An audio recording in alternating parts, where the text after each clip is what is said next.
is going on, everybody? Welcome to the Freedom Fire Podcast, where we want to stoke the flames of freedom every single day. My name is Kendall Bowman, and ladies and gentlemen, I do hope that all of you enjoyed your weekend. As for Nikki Haley, I don't think she's enjoying her weekend very much. She is currently getting blasted by Donald Trump in every single state where they are having a primary. And she is losing donors left and right. Now, in terms of whether or not this will result in a dropout, we have no idea. But ultimately, this is big news. Let's get into it. From the Post-Millennial, just in, Koch Network stops spending on Nikki Haley's campaign for president. Once again, a big donor has stopped supporting Nikki Haley. Ultimately, I don't know what she's going to do. I know that we've got some, we got what she said she's going to do, but ultimately, I don't know. Let's get into the news. The influential conservative organization Americans for Prosperity Action, which had been backing Nikki Haley in the Republican presidential primary, has decided to cease its financial support for her campaign.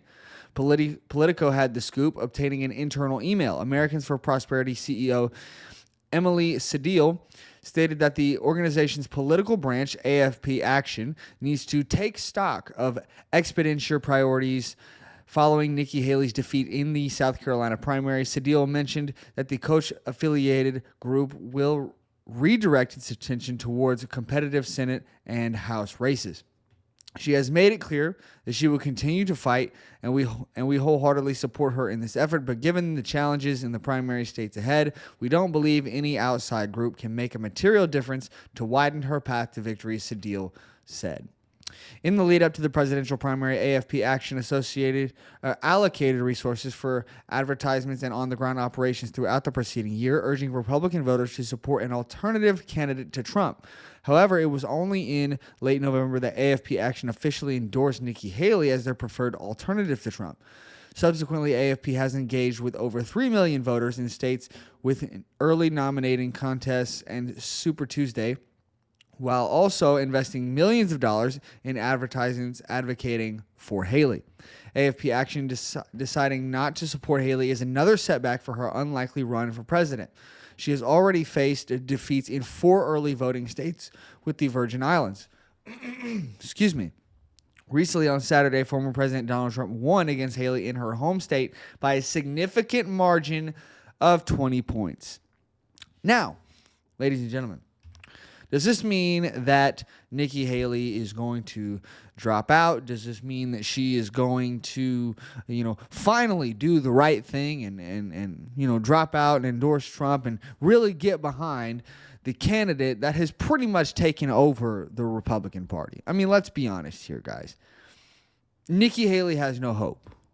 There's no hope here. She's not going to win.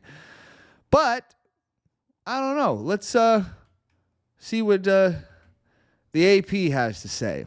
Off to Michigan. Haley is staying in the race despite Trump's easy primary win in South Carolina. Ladies and gentlemen, ultimately, this makes no sense.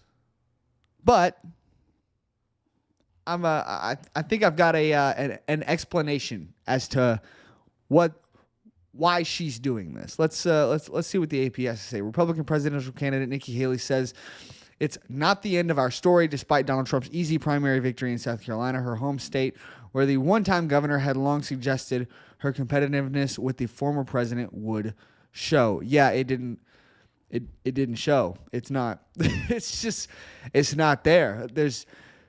I'm looking. It's not there.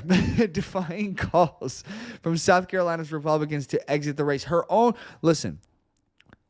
politicians, the politicians in her home state, almost all of the entire state of South Carolina endorsed Donald Trump. She knew she had no hope. Guys, ultimately, this is the reason why she's doing this.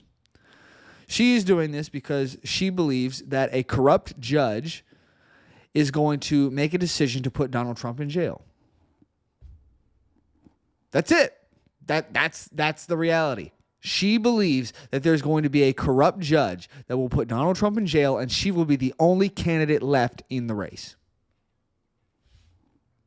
That's the reality, man. I can't think of anything else. I can't think of any other reason why. Look at where we are at.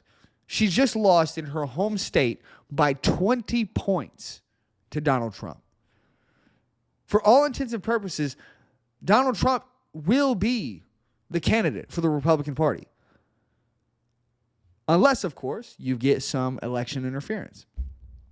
Now, I don't know what's going to happen in terms of all of Trump's cases, but this is the only reason that I can see where she is looking to get into office at the expense of Donald Trump.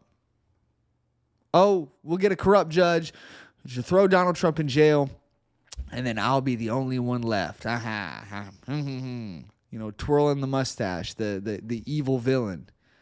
Guys, this just shows. If this does not show you that Nikki Haley is not the right candidate, I don't know. I don't know, man. Because our greatest enemy, the Democrat Party and the Republican neocons that are in office right now in Washington, D.C., they are our biggest enemy.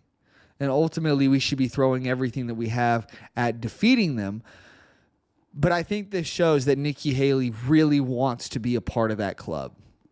Ultimately, I think she has been. I mean, I think her father was he was a part of the military-industrial complex. I think she had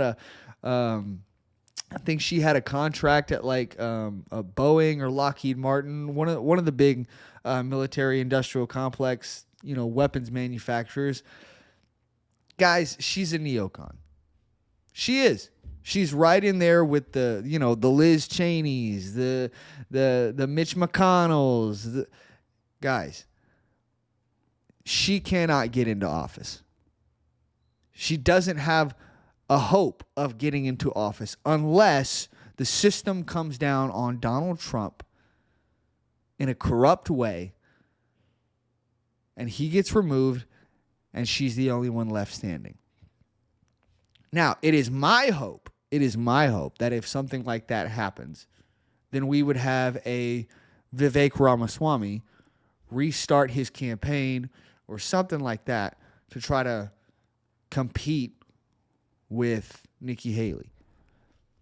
Ultimately, though, I wish he had never dropped out because I feel like that it'll kind of be too late at that point. Now, personally, I don't think that Donald Trump is going to go to jail. I think that a lot of this stuff is grandstanding. They're trying to take his money away. Ultimately, I think the Supreme Court is going to rule that he does have presidential immunity, seeing as how the 14th Amendment literally has a list of offices that that amendment applies to, and the president's not on there. So the Insurrection Act goes right out the window right there. Guys, I don't know, man. I don't know why this woman is the way that she is. I think she's going to lose. I think that her plan of waiting around till Donald Trump goes to jail is going to fail. I really do feel that way. But I don't know. Let me know what you guys think down in the comments. I'm going to leave it there. I'll have another video coming for you guys tomorrow. Thank you guys so much for watching. Make sure you hit that like button, subscribe, leave a comment down in the comment section, and share the show with your friends. Follow me on all the socials down in the description and hit that notification bell so that you can be notified whenever we put out new videos. And I will see you guys in the next one. Bye, guys.